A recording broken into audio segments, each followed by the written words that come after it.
From San Diego, California, this is a One Extraordinary Marriage show.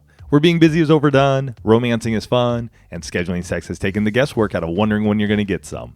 I'm Tony DeLorenzo, your co-host, along with my beautiful wife, Elisa. From coast to coast and around the world, thank you for joining us. It's time to talk sex, love, and commitment. Give us a call or text us on the Hug hotline at 858-876-5663 or send us an email to hugs@oneextraordinarymarriage.com. In today's show, we're talking about what happens when you have an identity crisis and how the two of you can work through this season together. And I want to share a quote from Doug Cooper that says, "Identity cannot be found or fabricated, but emerges from within when one has the courage to let go." And I would add to that, and be vulnerable. Yes. And that's what we're going to be talking about in today's show. But first, we start each One Extraordinary Marriage show with a hug. And hug's an opportunity for you to hear from someone else in the one family whose marriage has experienced transformation. And this week's hug is brought to you by the Position of the Month Club. And we're going to be sharing more about this club and how it's transforming marriages a little bit later in the show. But the hug actually comes from one of our Position of the Month Club Summit partners that said, "The show Chatter in My Head got to be my fave of all time. I was laughing, I got chills, tears came to my eyes, so many emotions going through my head. If you could have seen me listening to my headphones cleaning away, even the hug was perfect. Modest person, knew stuff is wrong. That was me. I felt that way for 19 years of our marriage. My husband would make a suggestion and I would say, well, what if it's wrong? We have no one to ask to find out, so we better not do it." Or other thoughts, will I even have an orgasm? Will it work? I don't want to try because it probably won't and I'll be really upset. Or the kids will hear us. Elisa talked about saying no and being the queen of rejection. That was me for 19 years. Add-on body issues and intimacy has definitely been a challenge. I now tell my husband everything that's going on in my head. So if he's initiating and I want to talk for a few, like, give me a minute, he's like, okay, tell me what's going on. And sometimes we do. And sometimes he's just so sweet and he says, let's just wait till tomorrow. You've been keeping me so satisfied. Let's just cuddle. The one thing that we got to work on, and I didn't even think it was a problem until I listened to this show, is my need to know what's going to happen. This, 5 steps down the road. But this can happen and this can happen. And Tony said, this is worry and it's a waste of time. I got to grow from that. I'm going to meditate on your suggestions at the end of the show. And 2 Corinthians 10:5, bring every thought into captivity of Jesus. Thank you, thank you, thank you for this podcast.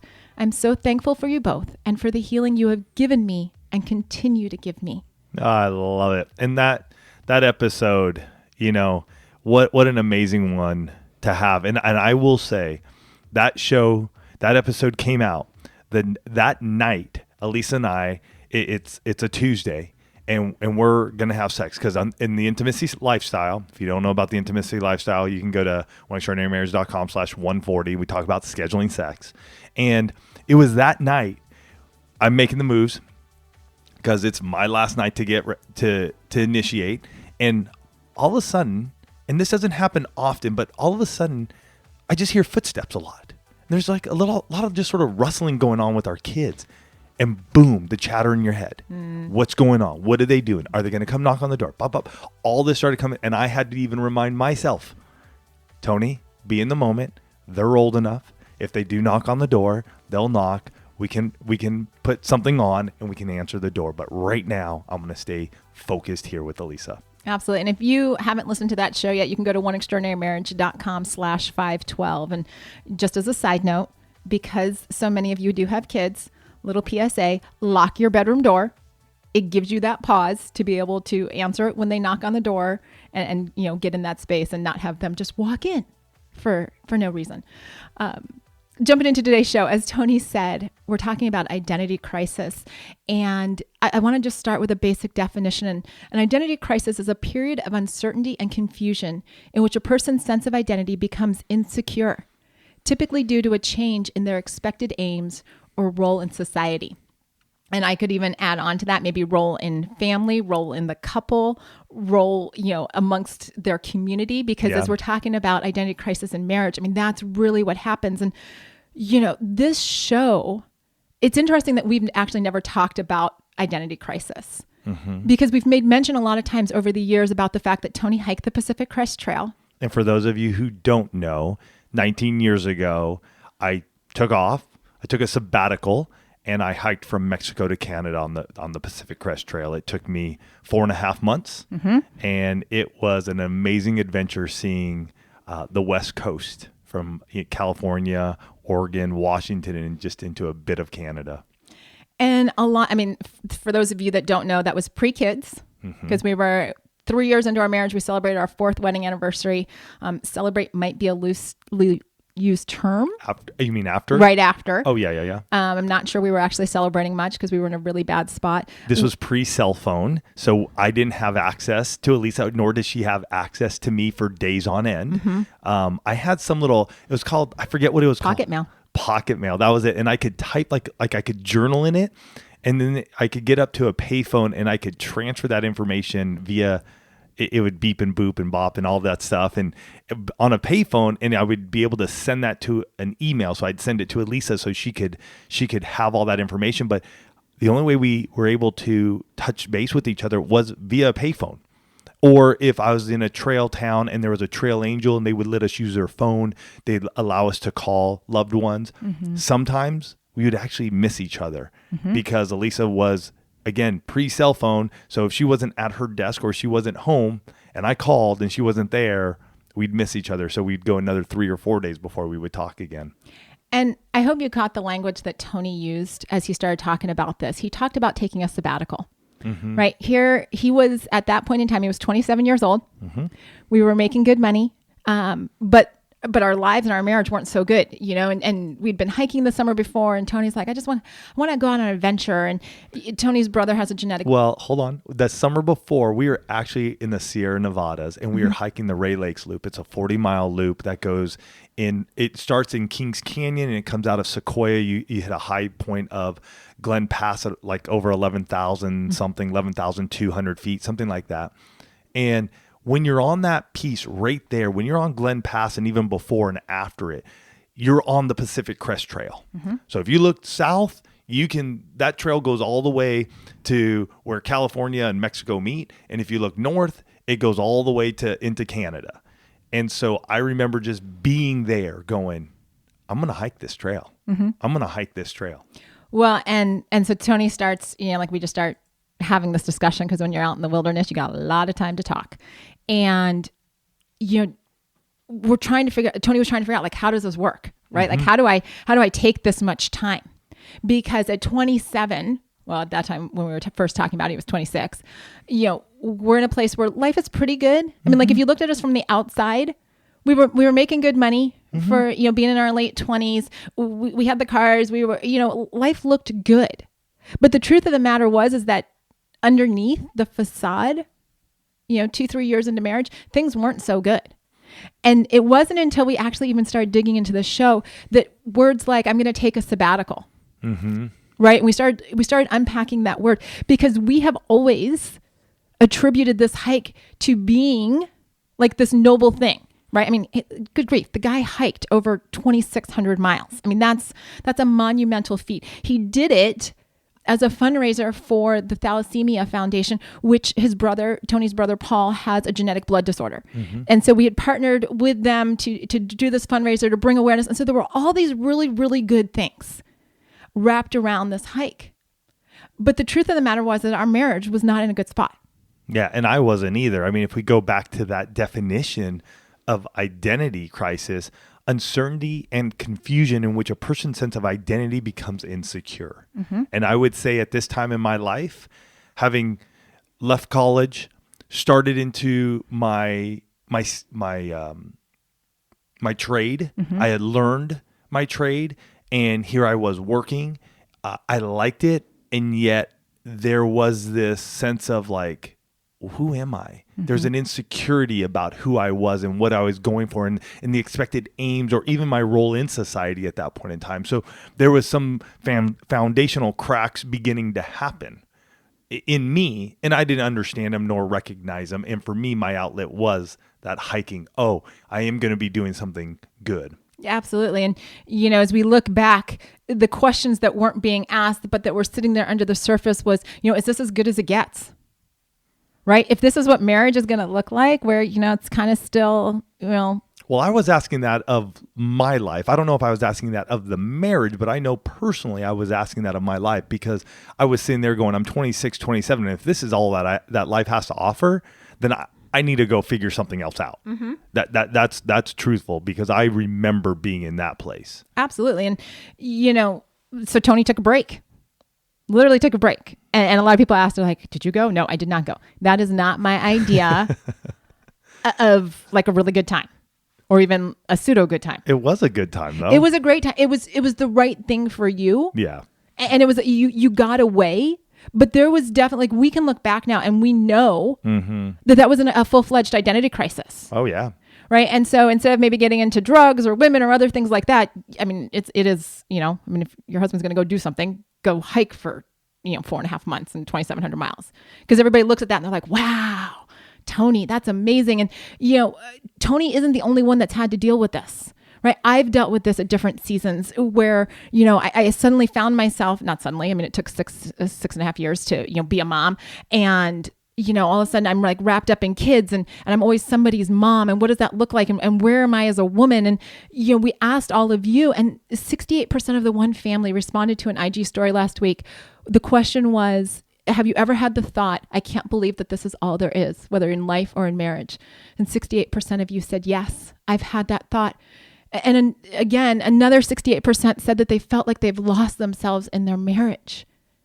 And it's why we're doing this show, because as we started looking at that, as we started talking about the Pacific Crest Trail, which has been a part of our lives for 19 years, and we really started looking back and we're like, what was it about that hike beyond the nobility of, doing this as a fundraiser, beyond the, wow, that's quite an accomplishment, Tony, that you've hiked from Mexico to Canada. I mean, just look at a map, Google Pacific Crest Trail, and you'll see how long that trail is, right? Beyond all of these things, what was going on that seemed like the solution at the time? And it's actually not that uncommon to have an identity crisis within your marriage, because you've gone from this place of being, you're making first the adjustment of being, going from being single or being part of a dating couple or being an engaged couple to now being married. And what does that look like? How, people will ask about, how are you guys doing? Right? Not how are you guys doing? Right? Or you introduce children into your family and now it's like, oh, what's going on with the kids? And everything becomes about the kids. Or you've lost your place as your, parent's child and now you're somebody else's parent. And all of these things start to shift. And the decisions that you're making are no longer decisions that just impact you. Now you've got to think about your spouse, and you've got to think about your finances, and you've got to think about your kids. And so all of a sudden it's like, you get into this place where you may say, who am I? And I also think that jobs, work, career, businesses, those play a factor for all of us. And we can have an identity crisis within our marriage during those times because we're aiming for a goal and then it doesn't come. Or it does come and we feel like we're not worthy of it. We're not ready. And that can also take you in a place of having an identity crisis. Do I have what it takes to step into that role? And you can go a little sideways. I know for myself personally, and you guys will have to search in your own souls and your own hearts if you've gone through it, where you were at. But I know for myself, it was a two-part issue. One was work related. Like I really felt like, hey, I went to college and now I'm working a trade. Like that's not who I am. And as a 20 or who I think I should be. Or who I think I should be, yes. And over the years, I've learned to embrace what I do as work and enjoy it. But I know that was one of them. The second part of it was having gotten married at 23, young, hadn't met Elise at 21, young, like, what am I doing? Some of my best buddies weren't even married yet, and they were a couple years older than me.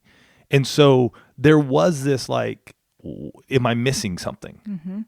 And so I went through that phase of my life. But I will say, having hiked the Pacific Crest Trail, even though I went through that identity crisis, and you're going to go through it yourself, if you do, find the nugget in it. Find the gold in that time frame, because there's something amazing in there that's going to allow you to propel yourself through the remainder of your years. And a lot of times that identity crisis, and Tony, you said this a few minutes ago, comes from the difference between expectations and reality. Correct. right? Like we think we have this, I don't know when you make your plans for your life. I mean, I know, when I was in high school, I had one set of plans, and then getting married, I had another set of plans of what life was going to look like. And then you find yourself in this place where, I thought my life was going to look like this, and now it looks like that, or I thought we were going to have this by, 40, and we haven't yet. And so like, what does that mean? Or we were going to live here, and now we live in I thought we were going to have a house by now, and we live in an apartment. And what are all of these different things? And when reality doesn't look like our expectations, you can get yourself into this place where that identity crisis starts to take root, and then you start to engage in these really negative strategies. And you have to remember the hashtag for this year, in the moment. Where am I right now? And we'll get into more of how you can take action around this identity crisis. But I want to make sure that we understand that sometimes when these thoughts are just rolling and they're going, we have to remember the reason I am where I am right now is, and I need to be in this moment. I can't think 30 years ahead. I can't think 20 years ahead. It's almost like what we were talking about last week with chatter in my head.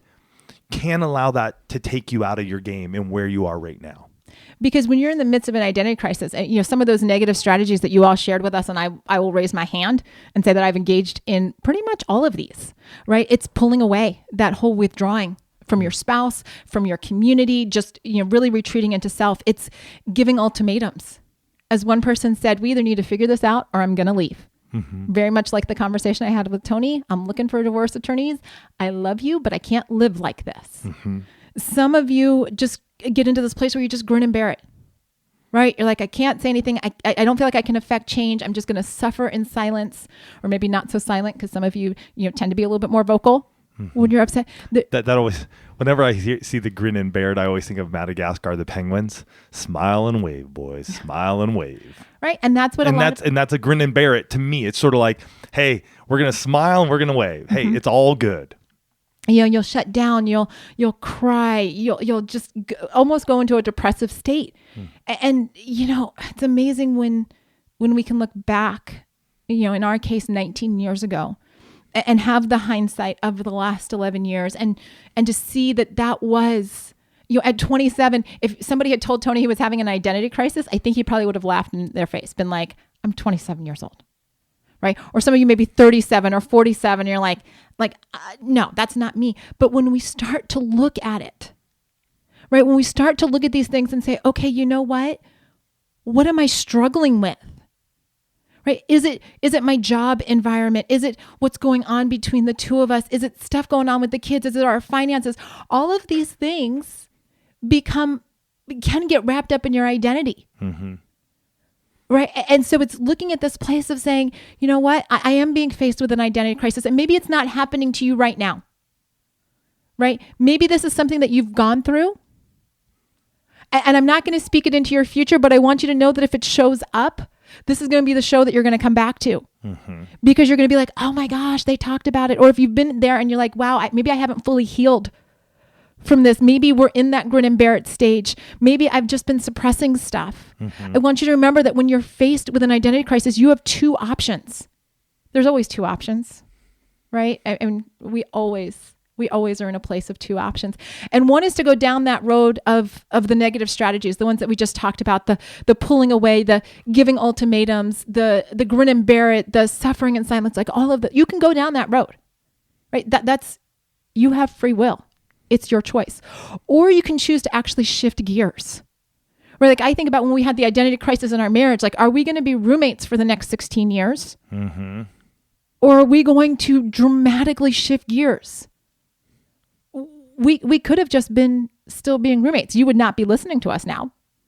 One Extraordinary Marriage would not exist. We shifted gears to change our identity as a married couple, to change how we saw each other, to change how we showed up. And so you always have those two choices. And we want to share how to get into that place of the positive strategies when you're having an identity crisis, or if you know someone who is. But first we want to share about Position of the Month Club. And in case you haven't heard, the Position of the Month Club is the #1 community for couples who want deeper intimacy in and out of the bedroom. This is a community of folks who uplift and encourage each other. And I will say it's been amazing. We've seen people like literally take off every mask, every pretense, and come into this group and say, here's what I'm dealing with, whether it's job challenges, whether it's intimacy challenges, whether it's family challenges, whatever it is, they get in there and they get real. And I've never been so blessed to see a community that's Tony and I we don't even have to say anything, because the community comes around the other summit partners and says, you know what, I got your back. Yep. If you need this, reach out to me. If you need an encouraging word, here it is. If you just need to know that you're not alone, here I am. And to have that as married couples, this group is such a blessing to Tony and I. Oh, honestly, right now, I couldn't do life without them. I love our summit partners in the Position of the Month Club and that private Facebook group. It's something that I'm in every day. And many of my dear friends are in there now, guy friends that I can call and pick up the phone or text. And so it truly is a blessing. We'd love to have you in there with us. We do. Because like what we're talking about now, being in an identity crisis, or maybe you're just, you're off a tick or a tack, or maybe you've just plateaued, it's okay, because there are people in there and we're in there as well to be able to encourage you, give you insights, and help you to see something new and different. So come join us. You can learn more about it at positionofthemonthclub.com. And hey, it's a new position every month. It's resources, and it's really the community that matters. Go to positionofthemonthclub.com. It's what makes shows actually like this possible, because when you know that you've got a community of people, you can jump into your breakthrough. And as we're talking about this idea of identity crisis, the fact of the matter is that it does happen. Maybe you don't know what that feeling is. Maybe you don't know why you feel off, or you're like, what am I struggling with? But it does happen, and it doesn't discriminate. Nope. Husbands can have an identity crisis. Wives can have an identity crisis. It's not a sign of weakness that you're having this crisis. It's an indication that there's a disconnect between expectations and reality. That's all it is. It's a symptom. It's the warning light on your dashboard, right? That says, you know what? We need to change things, right? I'm in a crisis mode. It's the flashing beep, beep, beep. So what do? First thing is you choose community over isolation. When those warning lights go on, so many times we're like, you know what, I'll get to it later, right? I'll take it into the show. Don't wait for a full-on breakdown. Because what usually happens is one will come on and we're like, we'll wait. Another one comes on, we'll wait. Oh, let's put a sticker over that one. Oh, and before you know it, another one pops up and, it'll go off. No, it doesn't. Let's just put a sticker on that. You got to start taking care of them. Because if not, all the warning lights are going to be on and your car's going to be broken down on the side of the road. And that's an analogy of you're going to be broken down on the side of the road. Absolutely. So you need to get help. It's having the conversations with your spouse, your family, your community, your friends, even a coach if necessary. You need to resource yourself. Sometimes the reason we have an identity crisis is because something is missing, or we need to be more equipped in a particular area, right? So many of you, when I asked, what did you do? What did you do to get through this season? So many of you said that even just finding this show, the One Extraordinary Marriage Show, was the catalyst for the change in your marriage. You went looking for resources. You found the show. You found the episodes that really spoke to where you were. And you said, this is what I'm going to start to do. You started to identify what are the skills, what are the areas that need to be developed. And you took action on those, right? Because it's not just like if you're having an identity crisis, you have to get involved in the process of getting through the crisis. It's not a permanent state. It is a temporary condition. Maybe real clear on that. You need to find a safe place for your feelings and emotions. So often when we feel like we're in crisis mode, we feel like we're the only ones dealing with this. And we allow our thoughts, kind of like last week when we were talking about chatting our head, we allow our thoughts to be on that crazy hamster wheel, right? I should have been this person by this age. We should have this, and I don't know why my kids are acting like this, and it must be because of me. And you have all of these thoughts, and you actually have to have a safe place for them. So many of my clients, and if you are one of my clients, you've heard me say this, I will ask the question, are you journaling? Are you getting those thoughts out so you can actually analyze them so that they don't have to be on repeat in your head? Are you in coaching Sometimes talking to a third person. We talked about this, a minute ago when we talked about, being in community. But are you talking with someone who can facilitate that mindset work with you? Yep. And if you're looking at doing some coaching with Elisa, you can learn more about that at oneextraordinarymarriage.com/coaching.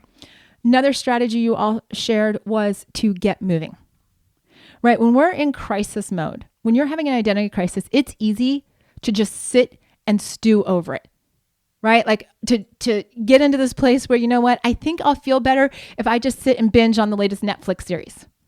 Oh yeah. Oh, that's the easy. Netflix and chill. That's the easiest thing to do. And we justify that because we're in this crisis mode, that we just feel too tired or too sad to move. And the truth is, that's when you need to get up off your butt and get going. And in my life, when after the Pacific Crest Trail, going through this identity crisis, this is where I was. I was stagnant. This was one of the times when my pornography addiction was at its all-time high, just because I wouldn't leave the house. And I remember Elisa just one day just getting in there and just going, enough, man. Like we gotta open up the shades here, man. You can't be sitting in the dark all day while I'm out working. Like you need to get up and get moving. And it was something that I needed to hear, and then just get a little like, hey, go do it. You got this. And it got me back on my feet again because I was sitting in isolation. Mm-hmm. I didn't have anybody around me other than Elisa. Elisa was really the only person I was talking to at that point in time, and we didn't talk that much. And this was one of the big ones for me. Get moving physically for my own health, but also get moving to start doing work again. Mm-hmm. And I remember the first job I got out of after doing the Pacific Crest Trail, I was working retail at the North Face. And it was something that I was just excited about again. And guess what? By doing that, I met new people. I got out and backpacking and climbing again. And I just had a new look upon life, mm-hmm. and a new joy that began to go, okay, I'm gonna get out of this identity crisis. And some of those guys I still know to this day. Just having that exact same thought that I haven't talked to them in a while, but we still stay connected at times. Yeah. Another part of it is creating a new vision for your life. Sometimes part of the reason that we're stuck in this place of the identity crisis is because we're looking at a vision that may be 4, 5, 10, 20 years old. Mm-hmm. Maybe you need to craft a new vision. You need to sit down and say, okay, where am I going from here? Yeah. Right? I'm not going to live a vision that's 20 years old, or that I made when I was 15 and I had no idea what I was going to do with my life, what my family was going to, like, you didn't know, but you made this vision, and when it doesn't match up, you're like, oh my gosh, who am I? You got to have a new vision. And I don't want you to ignore the faith component. So many of you shared that when you've been in this place, when you've been struggling, that you have started to pray and started to press into God and remembering your identity in Christ. And it's not just that, it's getting to this place too, when you're in crisis mode, when you're wondering who you are, you actually need to step out of yourself. And by this, I mean, you need to look outward and remember all the things that you have to be grateful for. Yeah. Because it's very hard to have both the funk going on and gratitude happening at the same time. Gratitude almost always wins out, but you actually have to practice it. Gratitude is a muscle. And when we get into a crisis mode, it's so easy to be like, it's just an Eeyore mode. And so you've got to step into this place where you say, you know what? I'm not staying in this temporary condition. I'm going to do these things to walk through this season and to come out on the other side victorious. Yeah. Wow. Strong stuff today. Gosh, I'm at a bit of loss of words, because when you get into this place, you sometimes don't even know it.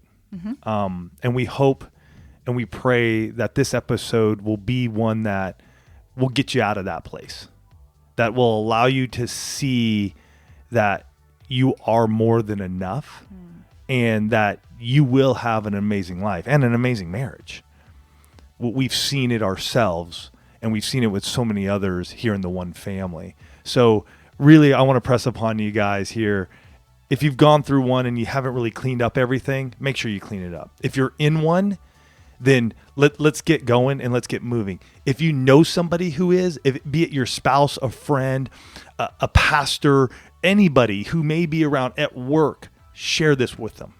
Be the person, be the light in your community. We love you guys so much, and we're truly honored and blessed to have you part of the One family. Love you guys. Have yourselves a great week, and we'll catch you next week. Love you guys.